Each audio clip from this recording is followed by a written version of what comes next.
MLC TV News are reaching you live from the city of Lokoja, the Confluence State of Nigeria. I am Sherifat Onuno Mohammed. The headlines. United States-based company to establish pharmaceuticals allied industries in KOGI. Lagos to unveil new resident identity smart card. Ukraine's military says it has destroyed a Russian ammunition depot in the southern city of KAKHOVKA. President GOTABAYA Rajapaksa flees the country. And Beach Volleyball Commission targets Paris 2024 Olympic Games. Now the news in detail.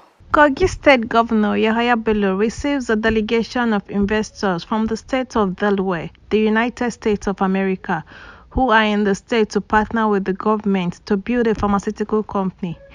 The pharmaceutical company, CVAD, which will supply products to other states of the Federation, will be established in KOGI State owing to its strategic location, security, and manpower, according to the founder of the company, Lindsay Davis. The CEO disclosed his plans to the governor at the Government House, Lokoja. Our reporter has more. The cash flow consultant Thomas Grant describes CVAD as a capacity pharmaceutical company that can turn herbs into drugs for the benefit of the people.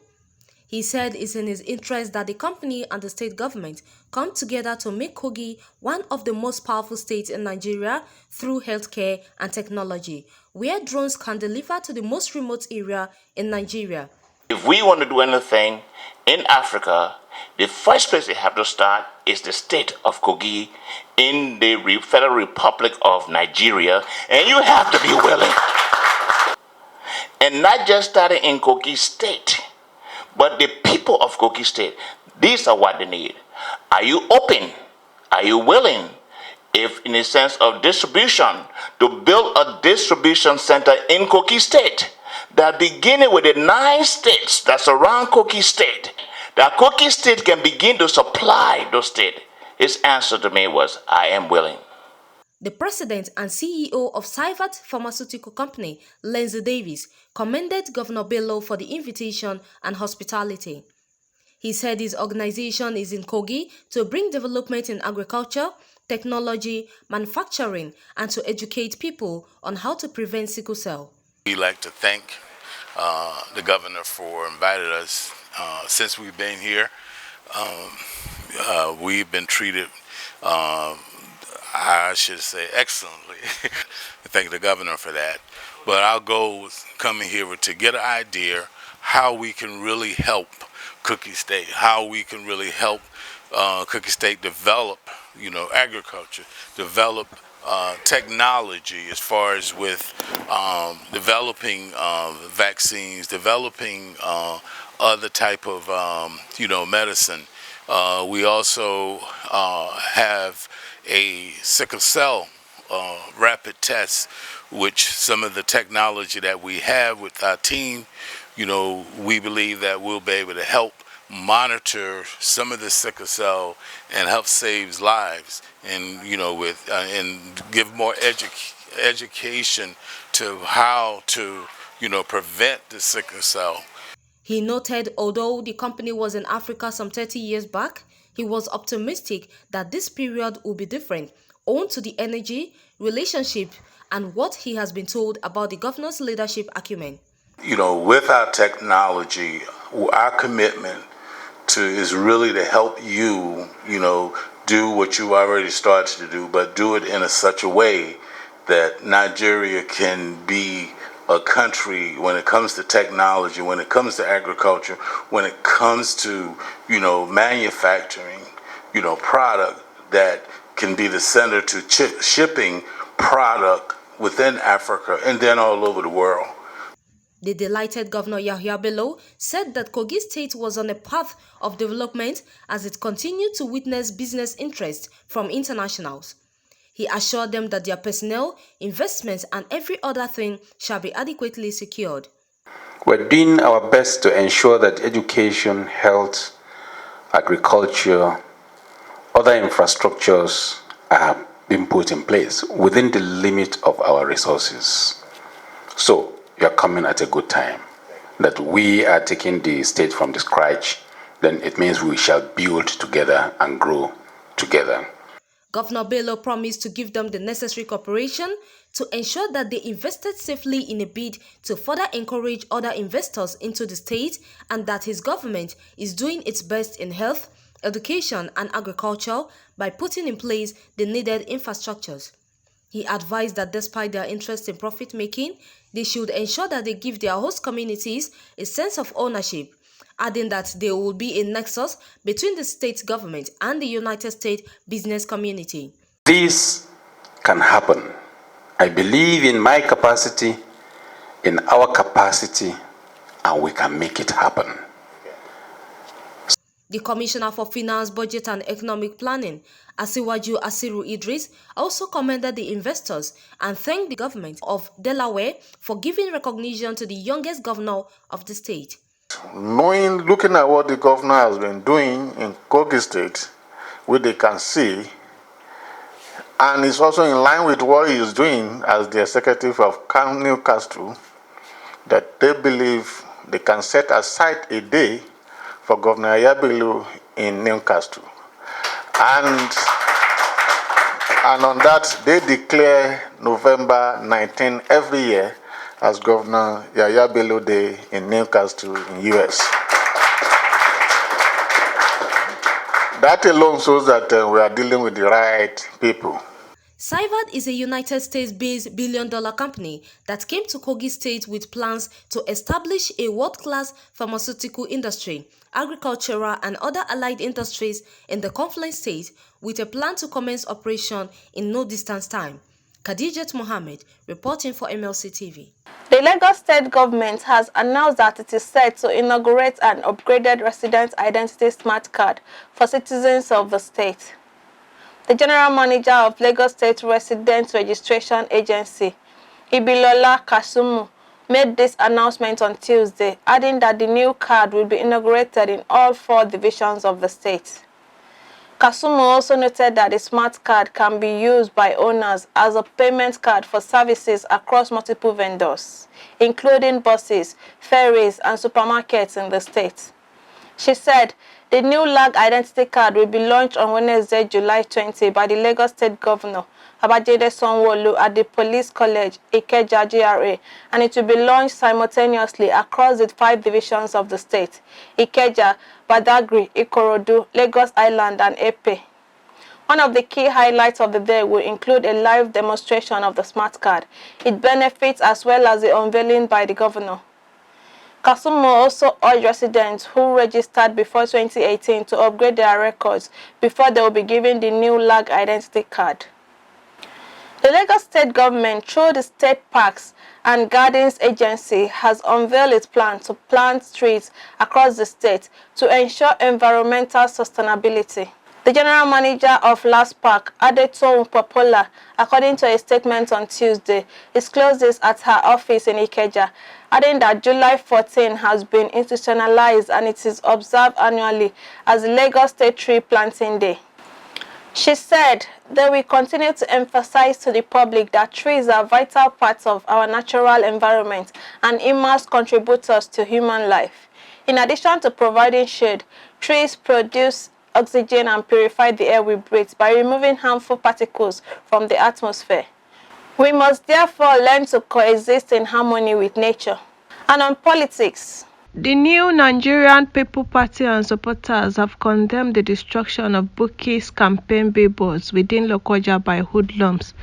The supporter of Buki, the NMPP, KOGI West senatorial candidate, wished to emphasize that much as this inglorious practice is inconsistent with the existing laws guiding the freedom of parties to campaign using pay advert spaces, they will, as a law-abiding citizens, resist such attempt to further pull down their billboards and posters by hired agents of destruction.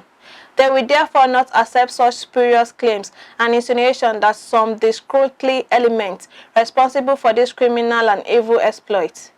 They caution against any act that is detrimental and capable of causing political violence in 2023 elections.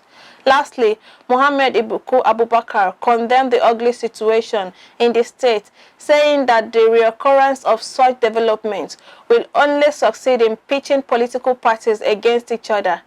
He advised the youth to be careful and have regard for other political parties. Hundreds of the people of Okene stormed the local government secretariat to welcome the recalled chairman, Abdulrazak Mohammed Yusuf, back to the office. The crowd also joined him at the Azad Palace of the paramount ruler of Ebira land, His Royal Majesty Ado Ibrahim, where he made public appreciation to the state government. The recalled chairman thanked the Ohinoi for playing his fatherly role during the saga.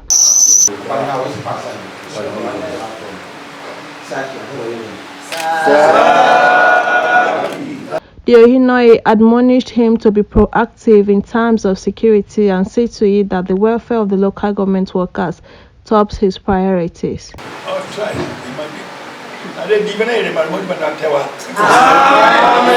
He promised not to disappoint him and the people elected to lead. I'm not expecting something less. You expect something better than what I did before I left office. Inshallah, there will be improvement. In response, the special advisor on media and publicity to the chairman, Abubakar Abdul Mumin, appreciated the people of Okene for the show of love and assured them of his boss's commitment to deliver unto the people the promises made. I'm going to expect more in terms of security, in terms of peace, in terms of development, human capital development, in terms of staff welfare, and in terms of general cleanness of the environment. So he has embarked on all this before the suspension, and that work speaks volumes. And as His office today, I'm going to do more. The embattled chairman was recalled on the 7th of July after the State House of Assembly adopted the report of the House Committee on Petition and Human Rights, which called on the chairman to tender a public apology, after which he officially resumed as the Okene chairman to continue to discharge his duties with much expectation from the electorate. We go on a short break. We'll be right back. It is the born day of a servant leader, an administrator par excellence, a beacon of hope, a grower of men, a good listener, a father of all, a lover of youths, an astute politician, humility personified, tender-hearted, tolerant, prudent, courageous, honest, determined, a bodiless philanthropist, and a man with unquenchable thirst for humanitarian services, Engineer Abubakar Sadiq Ohere. The management and staff of Bavon Communication Limited, owner of MLC TV and Sharon Radio, felicitate with you on this auspicious occasion as you clock 56. Happy birthday, sir. Wishing you long life and prosperity, and wishing you victory at the poll. Welcome back.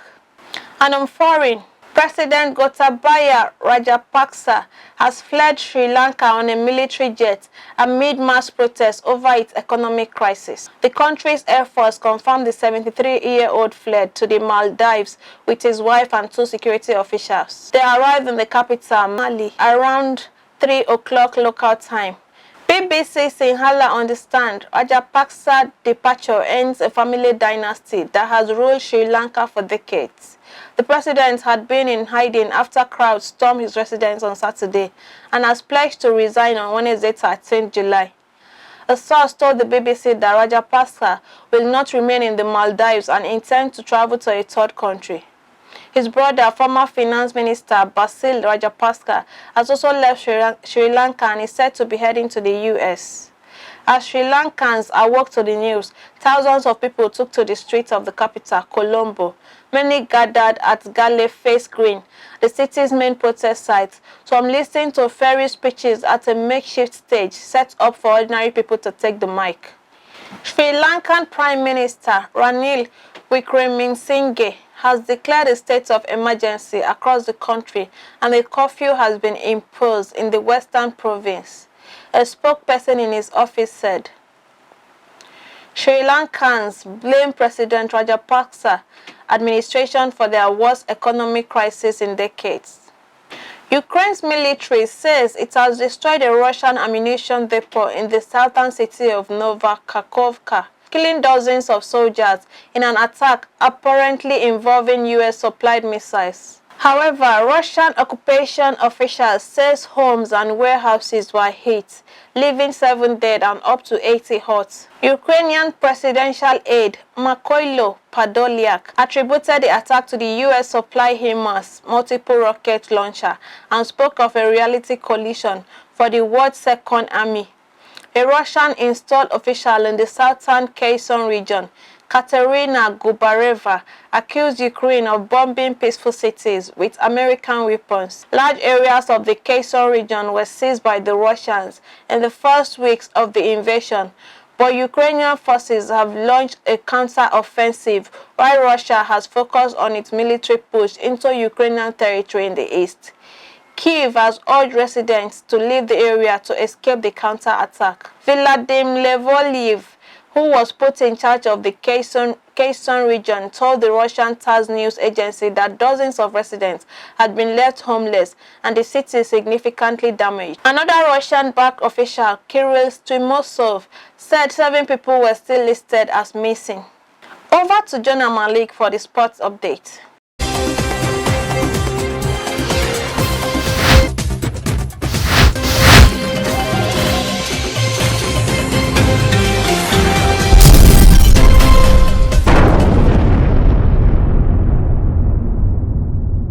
And on sports update, Chairman, Nigeria Beach Volleyball Commission Musa Nimrod has said the federation is aiming at qualification for Paris 2024 Olympic Games. Speaking at the end of round 1 of the ongoing National Beach Volleyball Tour in Yola, Adamawa State, Nimrod assures that the Beach Volleyball Tour would ensure Nigeria players are fit for major African championship and international outings. He told Nigeria to expect more explosive performances in the second and third rounds later this year. He said they are going back to their rightful top position in Africa. Their current ranking might not be encouraging, but he believes they will return to the summit, particularly the male team. Nigeria will attend African Senior Beach Nations Cup in Morocco by the end of this month. And in Europe, 8-time European champions Germany defeated Spain to secure top spot in Group B to avoid Euro 2022 quarter-final tie with host England. Germany were gifted an early goal when Spanish goalkeeper Sandra Pano's clearance fell straight into Clara Bowles and she scored with a low strike. Lucia Garcia had a chance to level but could only shoot into the side netting. Alexander Pope, who only returned into action in March after 10 months with knee injury, headed in the second. The Wolfsburg striker had missed both Euro 2013 and Euro 2017 with ankle injuries, but claimed a second goal at these Euros after scoring as a substitute in a 4-0 win over Denmark on Friday. Pre-tournament favourite Spain will play the Danes on Saturday, and the winner will finish second and face England in the last 8, while the loser will be eliminated on the head-to-head rule, which is used if teams finish level on points. If the game ends draw, Spain will finish second thanks to a better overall goal difference. England, aiming to win the tournament for the first time, recorded the biggest victory in the competition history with an 8-0 win thrashing of Norway on Monday to finish top in Group A. And that's sports update on MLC TV News. I am Malik Jonah reporting. Back to Akasta for more stories.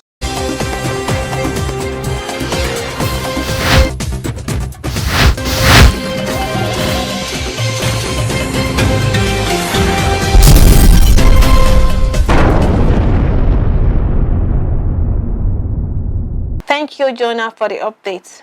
And on entertainment news, Matthias Ayodeji Peter is standing by.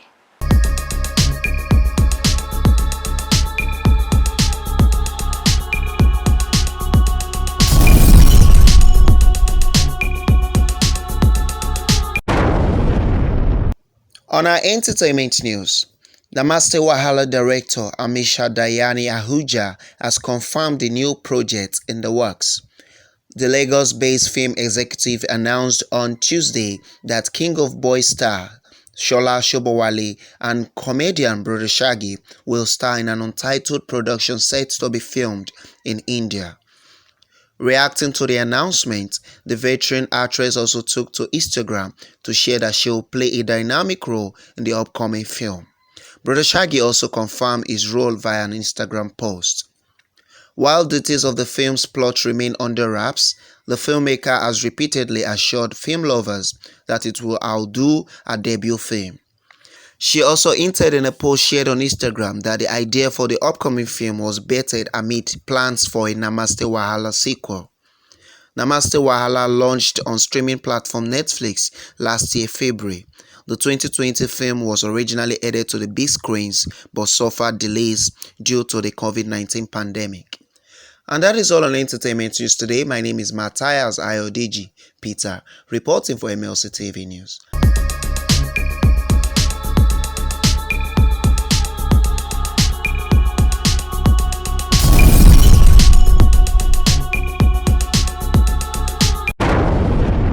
Thank you, Matthias, for the updates.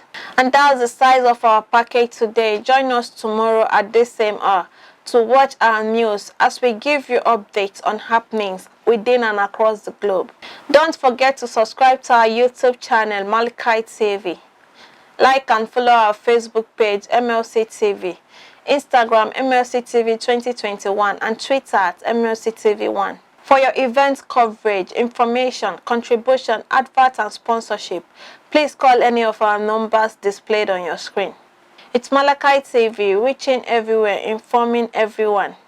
I am Sherifat Onono Mohammed. Please continue to be your brother's keeper to build a united and peaceful society together.